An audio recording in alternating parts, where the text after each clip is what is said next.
The United States Capitol just erupted into open warfare between its own party leaders. A total of 27 senior lawmakers, including 11 committee chairs and 3 members of leadership, publicly rebuked their own speaker just 1 hour ago during a closed-door conference that sources describe as the most volatile internal confrontation in decades. And this isn't routine party infighting or a temporary disagreement over messaging. This is a structural collapse of leadership authority unfolding in real time, with constitutional consequences that extend far beyond a single vote. When a majority leader stands at a podium and refuses to defend his own speaker's strategy on national television, you know the political foundation holding that party together just cracked wide open. Hit that subscribe button right now because you won't want to miss any of the videos I release. So, what triggered this unprecedented meltdown inside the Capitol? According to multiple congressional aides who were present at a 9:00 a.m. leadership briefing on February 11, 2026, party leaders were shown internal whip counts proving that a critical emergency funding bill was going to fail by at least 14 votes. The bill in question would have extended federal funding for border security operations and military readiness through March 31st. Instead, it detonated a civil war. Sources say the evidence presented during that meeting included internal polling data showing a 22% drop in approval among suburban voters aged 50 and older, private memos from committee staff warning of constitutional brinkmanship, and a legal analysis from the Office of Legislative Counsel cautioning that certain procedural maneuvers could violate long-standing House rules. This isn't just another budget dispute or messaging breakdown. Constitutional scholars are calling this the most serious test of party governance since the government shutdown crisis of 2013. And believe me, when longtime allies who defended leadership through 3 previous funding standoffs now accuse their own speaker of reckless disregard for institutional stability, something catastrophic has fractured inside that caucus. Here's the full picture of what's been unfolding. Tensions have been building since late January, when the House Rules Committee began quietly drafting a procedural shortcut to bypass traditional committee review on the emergency funding package. According to staff briefings circulated on January 28th, several senior members objected to what they described as executive-style control over legislative debate. But everything escalated on February 10th at 7:45 p.m., when an internal strategy memo was leaked to multiple news outlets. That memo, attributed to senior advisors within the Speaker's office, reportedly outlined a plan to force a late-night floor vote while limiting amendments from rank-and-file members.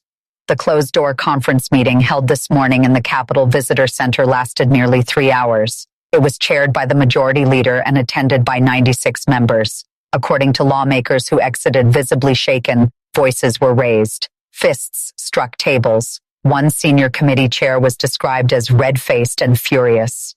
According to 2 members who spoke on background, the internal presentation detailed a pattern of top-down decision-making spanning 6 months, where leadership allegedly sidelined committee chairs on major fiscal negotiations. The briefing included email chains, vote forecasts, and a spreadsheet projecting that at least 18 members were prepared to publicly break ranks.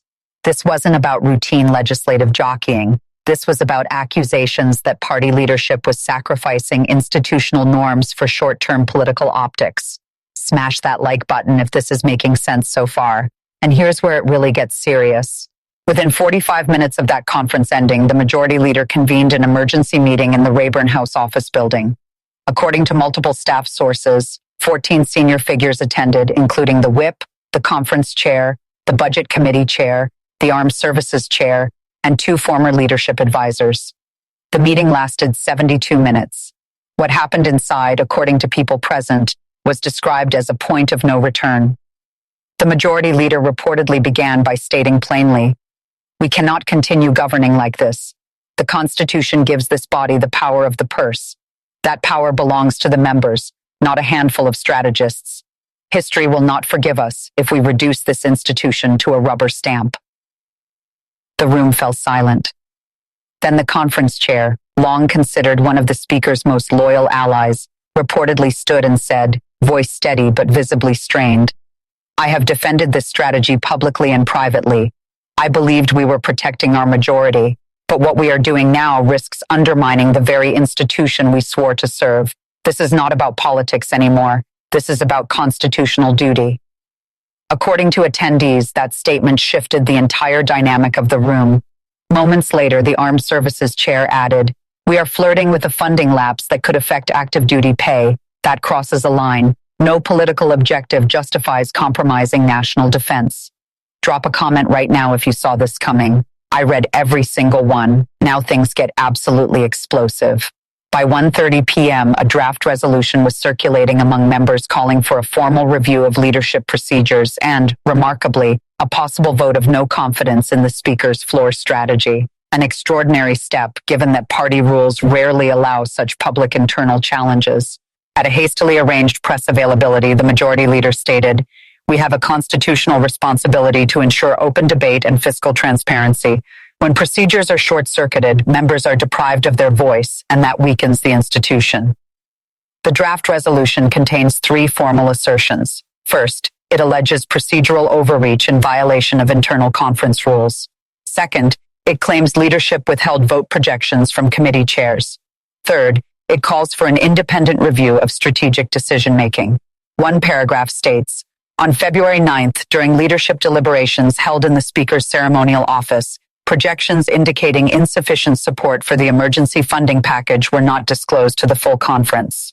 Another section references documented communications showing dissent was actively discouraged. This move sent shockwaves through Washington. When committee chairs from the governing party endorsed language questioning their own leadership's transparency, the political calculus fundamentally changes.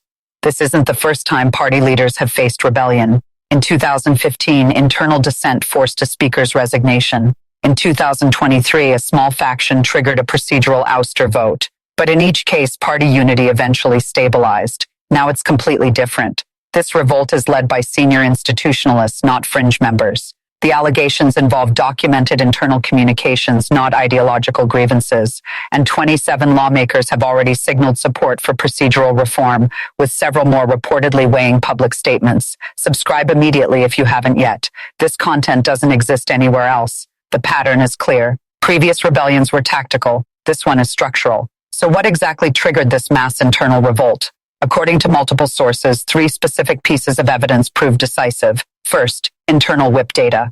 Staff analysts presented spreadsheets showing that 41% of moderate members opposed the funding package as structured. According to one senior aide, the numbers made it undeniable. We were heading toward defeat. Second, legal analysis. The Office of Legislative Counsel reportedly circulated a memorandum warning that bypassing committee review could set a precedent weakening minority protections. A senior member described it this way: "You cannot preach institutional integrity while eroding process." Here's the absolute kicker. The third piece of evidence involves recorded remarks from a private strategy call held February 8th. According to 2 participants, the speaker allegedly stated, "We move the bill, control the clock, and let them complain later." Portions of that call were summarized in notes shared with conference members this morning. Those words crystallized concerns that dissent was being managed rather than addressed. Don't go anywhere. The most explosive part is coming next. And here's what should alarm everyone, regardless of political affiliation. This isn't just about one party's leadership strategy. If institutional norms can be sidelined whenever they become inconvenient, then the checks and balances embedded within congressional procedure begin to erode. If a governing majority can centralize power within leadership offices without transparency, then committee oversight becomes ceremonial. Once that precedent is set, future leaders of either party will understand they can bypass deliberative processes as long as they control the floor calendar. The House of Representatives doesn't survive that precedent intact. This puts the Speaker in an absolutely impossible political position. On one side, the Speaker faces a potential vote of no confidence that could weaken authority permanently. On the other side, the Speaker confronts documented evidence showing members were not fully informed about vote counts. And here's the impossible bind. If the Speaker denies withholding projections, email chains contradict that claim. If the Speaker admits projections were incomplete, critics argue transparency was sacrificed. If the Speaker defends the strategy as necessary for unity, moderate members respond that unity built on opacity is unsustainable. There's no defense strategy that addresses all 3 simultaneously. Constitutional experts are weighing in. Professor Laurence of Harvard Law School stated during an appearance on CNN that institutional integrity within Congress is foundational to constitutional balance. Former House parliamentarian Thomas Mann noted on PBS that when procedure becomes a weapon, trust collapses. Even former Speaker Paul Ryan acknowledged in a radio interview that leadership requires transparency, especially during fiscal crises. Do me a favor and slam that like button because it genuinely helps this video reach more people. So let's break down what this means. First, immediate legislative paralysis. Floor votes are postponed. Committee hearings are delayed. Appropriations timelines slip. Second, governance uncertainty. Federal agencies rely on predictable funding. If internal conflict delays passage, operational planning becomes unstable. Military payroll processing and border operations depend on continuity. Finally, long-term institutional precedent. If this confrontation results in procedural reforms, it could redistribute power back to committees. If it fails, centralized control becomes normalized. Drop a comment below with your thoughts. I'm genuinely curious to see your perspective. But beyond immediate political fallout, this represents a test of whether congressional governance can still function as designed. The framers vested fiscal authority in the House to ensure deliberation. If internal transparency collapses, that safeguard weakens. This scenario is causing absolute chaos within the Capitol complex. Reports indicate leadership offices have been in continuous meetings since early afternoon. Staff members describe phones ringing nonstop. Senior advisors are reviewing rulebooks line by line. Meanwhile, the Speaker's office issued a brief statement defending the strategy as consistent with long-standing precedent. But insiders say frustration is mounting. Stay with me because what comes next will completely change your understanding of where this leads. Here's what makes the Speaker's position so precarious. By criticizing dissenters publicly, leadership risks alienating the very moderates needed to pass the funding package. Analysts note that public rebukes tend to harden opposition. One veteran strategist told The Hill, "Every attack on moderates makes reconciliation harder." This goes far beyond one funding bill. It's about whether institutional loyalty outweighs personal authority. If leadership cannot rebuild trust quickly, the majority's ability to govern effectively diminishes. If this blows your mind, hit that like button right now. Here's the current situation. 27 lawmakers have openly challenged leadership procedure. The House must now decide whether to proceed with the funding vote or pause for reform discussions. The Speaker faces genuine risk of diminished authority if internal dissent grows. And the institution faces a test of whether procedural transparency can withstand political pressure. This isn't routine party drama.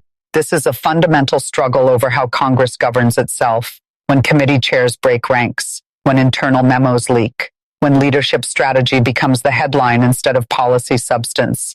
The system is being tested in ways not seen in years. Keep an extremely close eye on this story because the next 72 hours will determine whether reconciliation occurs or formal procedural action advances. A revised funding package could emerge, or a leadership vote could be scheduled. Before we go any further, smash that subscribe button so you never miss content like this because this institutional crisis is unfolding in real time and represents the most serious internal test of congressional leadership in a generation. Here's where things stand right now. Party leaders are divided publicly. Evidence of withheld projections has intensified distrust. The Speaker's response has yet to stabilize the conference, and the coming vote will determine whether authority consolidates or fractures further. This isn't a messaging spat. This is a defining moment for legislative governance. The stakes have never been higher for congressional leadership. The evidence has never been more documented. And the institutional test has never been more immediate. Pause for a second and hit that like button if you're finding value in this coverage.